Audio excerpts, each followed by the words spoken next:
Welcome to கல்டா info Tamil. இந்த உலகத்தில் ரொம்பவே வித்தியாசமான ஃபார்ம்ஸ்லாம் இருக்குது. அதாவது கடலுக்குள்ளே இருக்கக்கூடிய சிப்பிக்குள்ளே இருக்கக்கூடிய முத்து இருக்கு இல்லையா, இதை கூட இவங்க தனியாக வளர்த்து காசு பார்க்குறாங்க. இந்த மாதிரியான வித்தியாசமான ஃபார்ம்ஸை பற்றி தான் இந்த வீடியோவில் பார்க்க போகிறீங்க. இந்த வீடியோ ரொம்பவே இன்ட்ரெஸ்டிங்காக இருக்கும், அதனால் ஸ்கிப் பண்ணாமல் முழுசாக பாருங்கள். இன்றைக்கான வீடியோட கொஸ்டின் என்ன அப்படின்னா, உங்களுக்கு ஸ்விம்மிங் தெரியுமா அப்படின்னு மறக்காமல் கமெண்ட்டில் சொல்லுங்கள். வீடியோக்குள்ளே போகிறதுக்கு முன்னாடி இந்த வீடியோ லைக் பண்ணி என்னோட சேனலை சப்ஸ்கிரைப் பண்ணிங்க அப்படின்னா எனக்கு அடுத்தடுத்த வீடியோ பண்ணுறதுக்கான என்கரேஜ்மெண்ட்டாக இருக்கும். வாங்க வீடியோக்குள்ளே போகலாம்.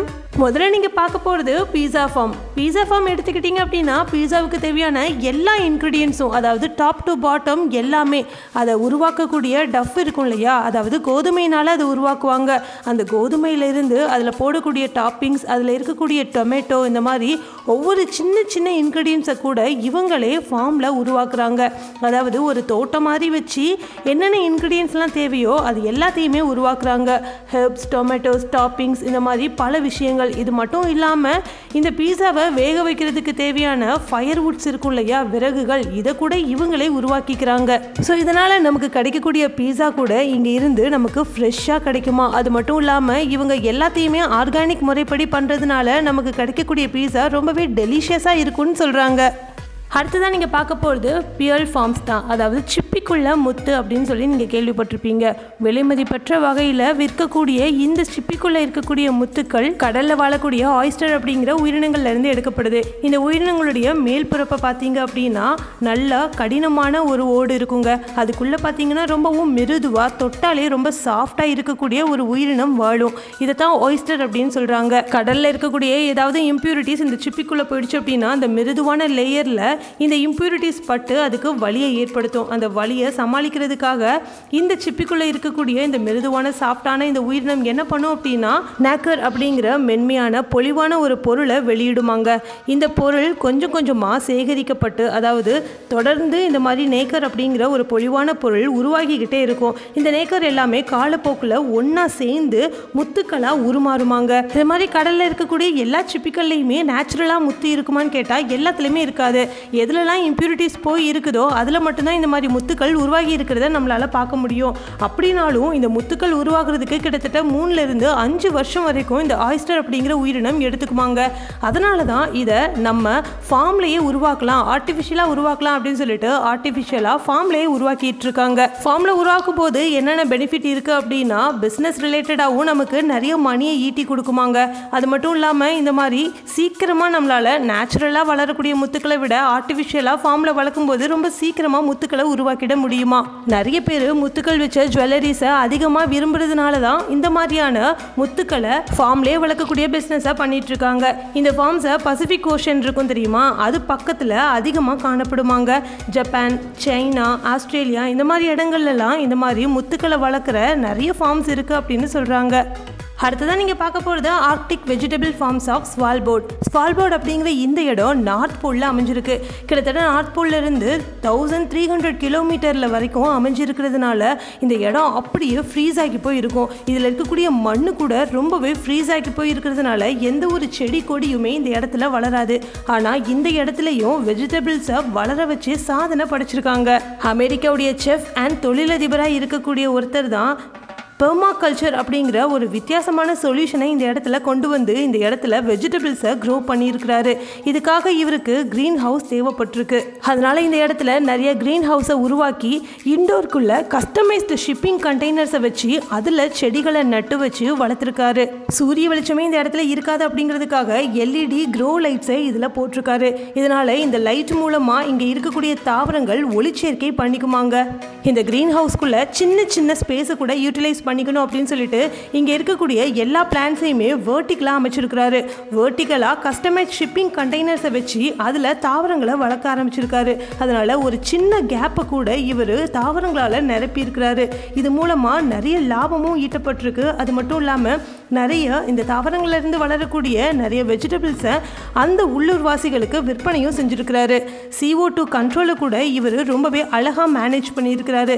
இந்த இடத்துல 21 டிகிரி செல்சியஸில் இருந்து 70 டிகிரி ஃபாரன்ஹீட் வரைக்கும் வெப்பநிலை இருக்கிற மாதிரியும் செஞ்சுருக்கிறாரு.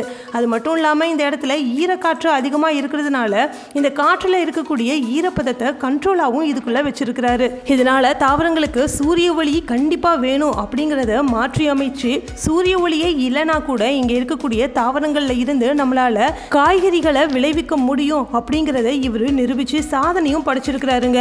இது கம்ப்ளீட்டாக ஆர்டிஃபிஷியல் ஃபார்மிங் தான். ஆனாலும் கூட இந்த நாட்டில் இந்த சமயத்தில், அதாவது வின்டர் சமயம் அப்படின்னா, இந்த இடத்துல கிட்டத்தட்ட 4 மாதம் வரைக்கும் பனிக்காற்று இருக்கும், பனிப்பொழிவு இருக்கும். எந்த ஒரு தாவரங்களுமே சின்ன சின்ன புல் பூண்டை கூட நம்மளால் பார்க்க முடியாது. அப்படி இருக்கும்போது இந்த நாட்டில் இருக்கிறவங்க அவங்களுடைய உணவு தேவைக்காக மற்ற நாடுகளை சார்ந்து இருக்கிற மாதிரி இருந்திருக்கு. ஆனால் இந்த மாதிரி கிரீன் ஹவுஸை அமைச்சதுக்கப்புறம் இவங்களுடைய உணவு தேவைக்காக இவங்களுடைய காய்கறிகளை இவங்களே விளைவிச்சுக்க முடியும். இந்த மாதிரியான ஒரு பிளான் கொஞ்சம் காஸ்ட்லியானது தான். ஆனால் இது மூலமாக தாவரங்களை இவர் வளர வச்சு இதில் இருந்து வெஜிடபிள்ஸை க்ரோ பண்ணுறது மற்ற நாடுகளை சார்ந்து உணவுகளை வாங்குறதை விட இது சீப்பான பெஸ்ட்டான மெத்தட் அப்படிங்கிறதையும் நிரூபிச்சிருக்கிறாரு. இந்த ஒரு பெர்மாகல்ச்சர் அப்படிங்கிற முறைப்படி தாவரங்களை வளர்த்து இதில் காய்கறிகளை அறுவடை பண்ணுறதுனால அந்த நாட்டு மக்களுக்கு ஃப்ரெஷ்ஷான காய்கறிகள் நேரடியாக போய் சேரும் அப்படின்னு சொல்கிறாரு. லோக்கல் பீப்புளுக்கு மட்டும் இல்லாமல் இதில் விளைவிக்கக்கூடிய காய்கறிகளை நிறைய நாடுகளுக்கு ஷிப்பிங்கும் பண்ணுறதாகவும் சொல்கிறாங்க. இது மூலமாக நல்ல ஒரு அமௌண்ட்டும் இவர் லாபம் பார்க்குறாராங்க. இந்த ஒரு நடைமுறை 2015 இருந்து தான் உருவாக்கப்பட்டிருக்குங்க. இதை உருவாக்குனவர் பெஞ்சமின் விட்மீர் அப்படின்னு சொல்கிறாங்க. அடுத்ததான் நீங்கள் பார்க்க போகிறது ஃப்ளோட்டிங் ஃபார்ம்ஸ். நெதர்லாண்டில் எங்கே பார்த்தாலும் தண்ணியாக தாங்க இருக்கும். அந்த இடத்துல டைரி ஃபார்ம்ஸ் அப்படிங்கிற ஒரு வித்தியாசமான முறையை உருவாக்கியிருக்காங்க. அதாவது தண்ணியிலேயே மாடுகளை வளர்த்து சாதனையும் படிச்சிருக்காங்க. அது மட்டும் இல்லாமல் அந்த உள்ளூர் மக்களுக்கு இந்த ஃபார்ம்ல இருந்து எடுக்கக்கூடிய பாலை மட்டுமே எல்லா பக்கமும் சேல் பண்ணியிருக்காங்க. நெதர்லாண்டுன்னு எடுத்துக்கிட்டால் யூரோப்லேயே ரொம்ப ரொம்ப பிஸியான ஒரு போர்ட் அப்படின்னு சொல்லுவாங்க. இது முழுக்க முழுக்க கிரெயின்ஸாலையும் கார்கோ ஷிப்ஸ்னாலையும் கவர் ஆகி இருக்கும், சரௌண்டட் ஆகி இருக்குங்க. இந்த இடத்துல மாடுகளை வளர்க்குறது, மாடு பண்ண அப்படிங்கிறது யோசிக்கவே முடியாத ஒரு விஷயம். ஆனால் இந்த இடத்தையும் யூட்டிலைஸ் பண்ணி மாடுகளை வளர்த்து ஒருத்தர் சாதனையும் படிச்சிருக்கிறாரு. இந்த இடத்துல ரோட்டர்டாம் அப்படிங்கிற ஒரு இடம் இருக்குது. இந்த இடத்துல ஃப்ளோட் ஆகக்கூடிய ஒரு ஃபார்மை உருவாக்கியிருக்காருங்க. இந்த இடத்துல நடுவில் ரோட்டர்டாம்ஸ் ஹார்பர் இருக்குது. இந்த இடத்துல தான் இந்த மாதிரி ஒரு வித்தியாசமான ஃப்ளோட்டிங் ஃபார்மை உருவாக்கியிருக்காரு. இதில் 3 லேயரில் இருக்கக்கூடிய மிதக்கக்கூடிய காங்கிரீட் லேயரை உருவாக்கியிருக்காருங்க.